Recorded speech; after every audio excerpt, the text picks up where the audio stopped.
Welcome into Survivor Analytics. I am your host, Clyde. The new season of The Traitors came out this past week, and since this season features 4 Survivor contestants, I felt compelled to check it out. In this video, I can walk through all of my thoughts on those first 3 episodes, as well as the season's long-term strategic trajectory. Full transparency, this is the first season of The Traitors that I'm watching all the way through. I saw about half of season 2, and while I have issues with the format of the game itself, I recognize that this show is more so about the drama of hitting all of these reality TV stars against each other. We can start with these selected traitors, the players that will be executing murders for the foreseeable future. First up, there's Carolyn, who was a wild pick amidst the Survivor contestants. In this group, you have 3 elite strategic Survivor players in Jeremy, Rob, and Tony. All 3 of them are ranked in my top 10 Survivor contestants of all time. Carolyn feels more like the personality pick from Survivor. She had a solid game on 44, but she's primarily remembered for her quirky confessionals.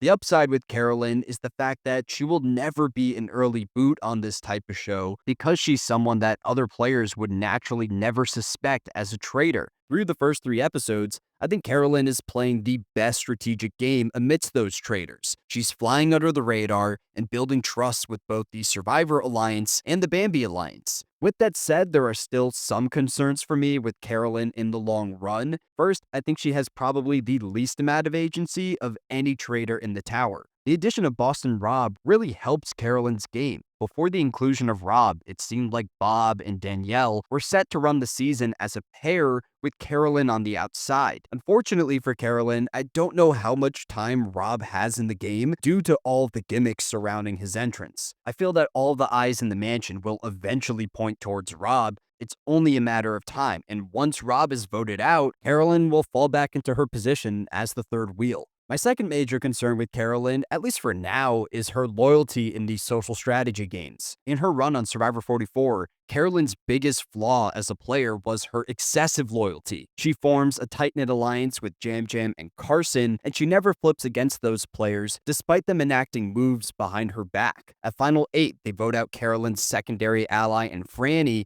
but after that round, Carolyn retreats back to that alliance. All of this is to say that if Carolyn forms a deep connection with people in the mansion, I question if she will be willing to flip on them at the opportune time. In a weird way, it might actually be good for Carolyn's game in that she's not super close with any of the traitors. Next traitor to hit on is Bob the Drag Queen. Bob is such an interesting selection for the traitors from both a strategic and personality perspective. I haven't seen any seasons of RuPaul's Drag Race, but I already can understand why Bob was the pick from that franchise. Bob is not afraid to speak his mind, whether it's around the house, in the missions, or at the round table. In fact, he serves as this unofficial mediator in the first round table of the season. Bob's personality also has a major impact on his strategic game. Even though the ideal move for a traitor may be to lie low and operate in the shadows early on, that's not really an option for Bob. If he were to take on a more laid-back and quiet approach, I bet that the other players would immediately catch on to him. So due to his personality, Bob needs to play a more aggressive strategic game,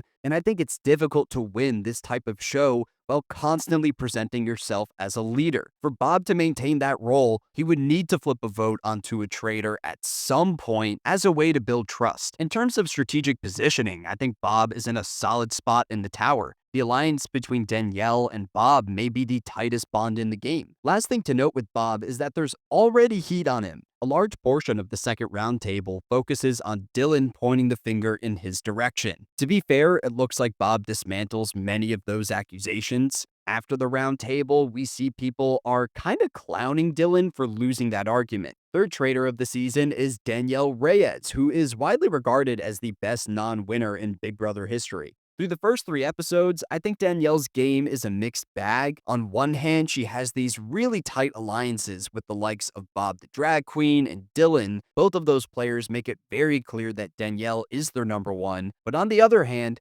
Danielle has people like Jeremy and Brittany who are already suspicious of her. The Brittany factor could really screw up Danielle's game. The two of them had a dispute last year on Big Brother Reindeer games, so Danielle knows that she cannot murder Brittany because that will magnify her target. One major obstacle for Danielle this season will be finding a way to knock out Brittany, ideally at a round table where she can avoid any social backlash. Last traitor introduced this season is another Survivor legend in Boston Rob Mariano. Quick side note, it's kind of wild to me that 75% of the traitors on this season come from social strategy shows. When Rob was first introduced as a traitor, I was concerned. We have a long history of Rob dominating these kind of games through one specific playstyle, where he gathers a group of followers and operates as their strategic figurehead. I don't see that kind of approach working on a show like The Traitors, but to my surprise, Rob does not fall back on his normal tendencies. Based off the edit, it looks like there aren't many people eyeing up Rob as a potential traitor despite his unconventional entrance. Long term, I don't see Rob making a super deep run on this season, given his reputation and the way that production presents him to the rest of the cast. Speaking of Rob's entry, we can hit on the 3 contestants added to the show in episode 2. As I already mentioned, you got Rob, who was initially presented as a twist in the premiere, where contestants had an opportunity to accept him into the game and in turn kick someone else out. When no one steps up for Rob, he returns just 1 episode later through another twist. And while I'm happy that Rob is on this cast, I don't know if we really needed a 4th Survivor player.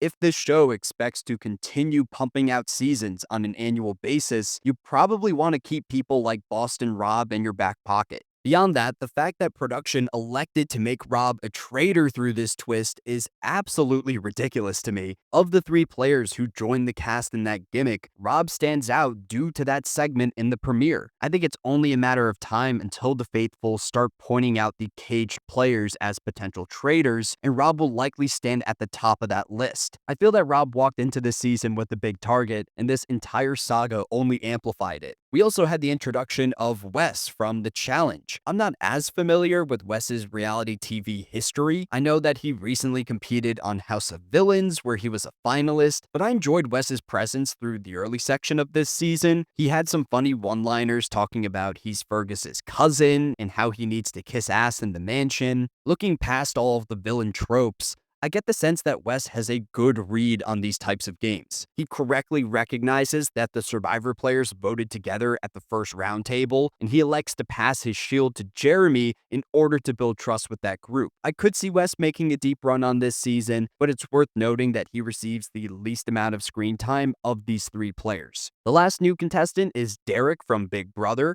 I've seen about half of Big Brother 16, so I'm somewhat familiar with Derek's game. I know that many people look at him as one of the greatest players in Big Brother history, and many of my thoughts on Boston Rob's inclusion on this cast apply to Derek as well. While I'm excited to see him putting his cop skills to use and sniffing out traitors, I don't think he was an essential addition. Derek, from my understanding, is not a wild TV character. He's selected for these shows because he has a natural knack for social strategy games. When you look at the cast of this season, there's definitely a shift towards gamers as opposed to reality TV personalities. This trio alone contributes a lot to the strategic level of the cast. I would not be surprised at all if this season follows a more game body route than the previous ones. With the traitors and the new players out of the way, we can talk about the 2 murdered contestants from these episodes. Let's start with Dorinda, who was taken out by the traitors as a pawn in a larger plan. After the first mission, Dorinda and Ivar enter an argument, so by cutting Dorinda here,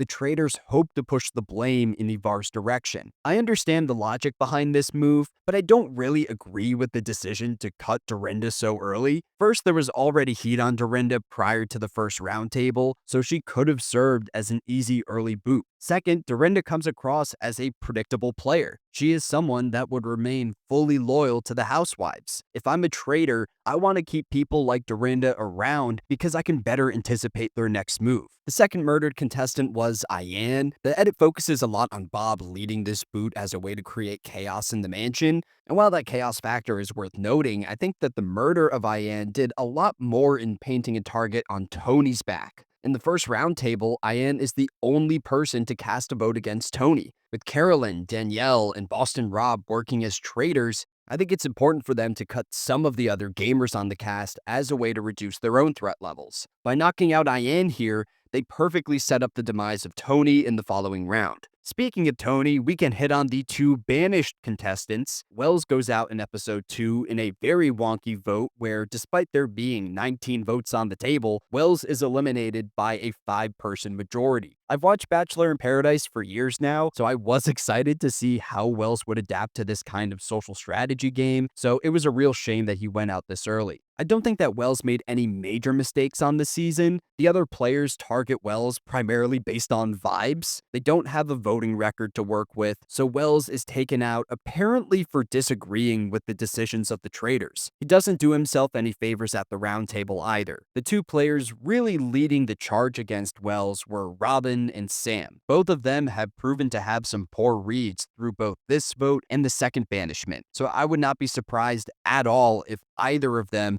especially Robin, comes forward as a target in the upcoming weeks. The other player to go out in a round table, hurts me to say, but it's Tony Vlachos. I've been pretty vocal on this page, hitting the Tony drum. I think he's the greatest player in the history of Survivor. On this show, however, we see more of the Survivor Game Changers version of Tony. On that season, Tony was overly aggressive out of the gate, which resulted in him going out in episode 2. We kind of see the same thing here. Tony is accustomed to playing with strategically minded gamers, and when you surround him with a more passive cast, he flounders. We get multiple scenes of Tony swinging for the fences, which sketches out the other contestants. We see him asking people at breakfast who they believe is a traitor. Later on at the round table, Tony takes on a more antagonistic approach, which doesn't garner him any favor. The difference between Tony's brief run on the Traitors and his appearance on Survivor Game Changers is the surrounding cast. There were other big names like Derek and Rob for Tony to hide behind, yet he still goes out very early. Now, I think the Ian murder definitely magnified the target on Tony, but he does not handle that adversity particularly well. His move to accuse Bob H at the round table ends up digging himself into an even deeper hole. So I was sad to see Tony go out so early, but when I'm honest, he was fighting an uphill battle on this season, given his legendary reputation. It feels that most of the cast voted against Tony for the simple fact that he's Tony. He's capable of excelling in these deceptive games. So now we can look ahead to next week's episode. I can build up a strategic map laying out the major alliances in the mansion. Keep in mind that there's 19 people here, so I'm not going to capture every connection in this group. Obviously, I gotta start with the Survivor Alliance, right? We got Carolyn, we got Rob, we got Jeremy. 2 out of the 3 are traitors, and Jeremy is oblivious to this. Given that this trio worked together at the first round table, I expect this alliance to stick together moving forward. Episode 2 marked the introduction of Wes and Derek as well, who are also connected with Rob. It's the Cage guys. Between those two, it seems like Wes has more inroads with the Survivor Alliance, as he gave Jeremy a shield. Of the 3 Cage guys, Derek is the only one who says that one of them could be a traitor. Let's bring in the other Big Brother players. Danielle is in a bit of hot water right now. Jeremy is already campaigning against her, and her relationship with Brittany remains pretty rocky. Luckily for Danielle, she has 2 #1 allies in the game in Dylan and Bob. Dylan is also connected to Derek, as Derek gave him a shield for the second murder. This puts Danielle in a very interesting spot, as Dylan fully believes that Bob is a traitor. My guess right now is that Danielle will try to convince Dylan that Bob is a faithful, but if she's unable to do that, she will likely need to cut one of those players. On the topic of Bob, he's well aligned with 2 of the larger alliances in the game, one of them being the Housewives alliance between Dolores and Robin,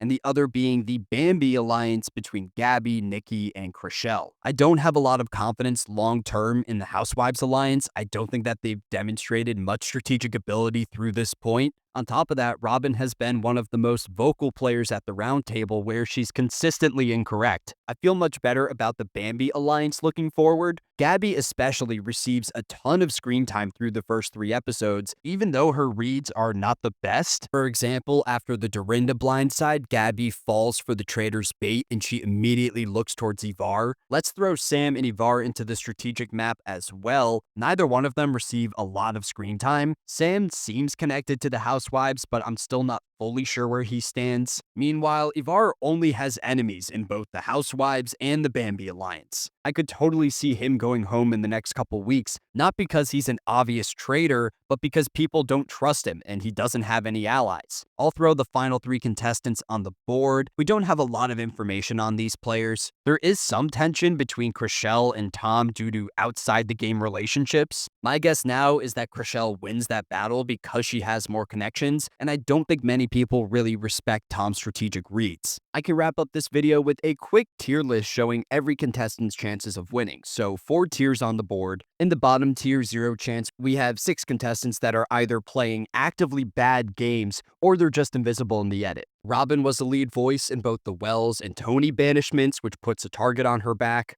Dolores is presented as the right-hand woman of Robin, but maybe once Robin is out of the game, Dolores could move her way up the tiers. Tom could have longevity on the season. The edit portrays him more as this comedic figure than an actual strategic threat. When everyone takes off their blindfolds at the traitor selection ceremony, you get this comedic moment of Tom staring everybody down, which is funny, but it doesn't make me feel good about him long term. Ivor falls into 0 chance as well. I feel like the only content that we get from him in the first 3 episodes is his feud with Dolores. Moving ahead to unlikely victories, I was not happy that I put Brittany in this category. I would love for Brittany to make a deep run, but I think the edit paints her more as an opposing force to Danielle than a fleshed out character on her own. Similar things can be said about Chrishell in the Bambi Alliance. Yes, she's well positioned in that group, but she already has a rival on the cast in Tom. Meanwhile, Bob H is pushed to the front of the show due to his rivalry with Tony, but outside that moment, we don't get much from him. Rob and Bob fall into the unlikely victories as well. For Rob, I think he's fighting an uphill battle. He already has a massive reputation going into this season, and all of the gimmicks surrounding his entrance only magnify his target. As for Bob, I think he will be a very entertaining trader, but I just question how long he can keep this charade going as a league strategic figure while also being a trader. Moving up to high upside, we got our 3rd trader on the board in Danielle. There's a bit of heat on Danielle right now, but I have confidence in her ability to navigate through that situation. I put Jeremy in this tier. He's proven to have the mix of great and poor reads through this point in the game. He's already clocked Danielle as a traitor, but he seems pretty oblivious to the roles of Carolyn and Rob. Derek was a bit under-edited through his first 2 episodes, but like Jeremy, he has a solid read on the game. In episode 2, Derek is the only person to recognize the fact that someone else in those cages could be a traitor. If Derek can successfully clock Rob, that will earn him a lot of favor with the other faithfuls, and I believe in his ability to do it. I put Gabby in this group due to the strong positioning in the Bambi Alliance. Gabby is presented as the leader of that trio, and I think the traitors might keep her around due to her poor reads. Only 2 contenders for me right now in Carolyn and Dylan. Like I mentioned at the beginning of the video, I think Carolyn is playing the best strategic game of the traitors so far. As for Dylan, I put him in this tier primarily based on his edit. Going into the season, Dylan had one of the least exciting names on the board. To me, Dylan feels like a reality TV fan competing against these stars. Yet despite his lack of popularity compared to the rest of the cast, he gets a lot of screen time. Then in the second round table, he guns for Bob, and while he's unsuccessful in pulling the votes, I think that offers Dylan a lot of protection. If he were to get murdered by the traitors, everyone would immediately suspect Bob. So Dylan is not playing a perfect game by any means. There are still many flaws in his run, but I see him as the most likely faithful to win the season. So that's everything I had for the first 3 episodes of Season 3 of The Traitors US. Thank you so much for listening, and I look forward to covering this season in the following weeks.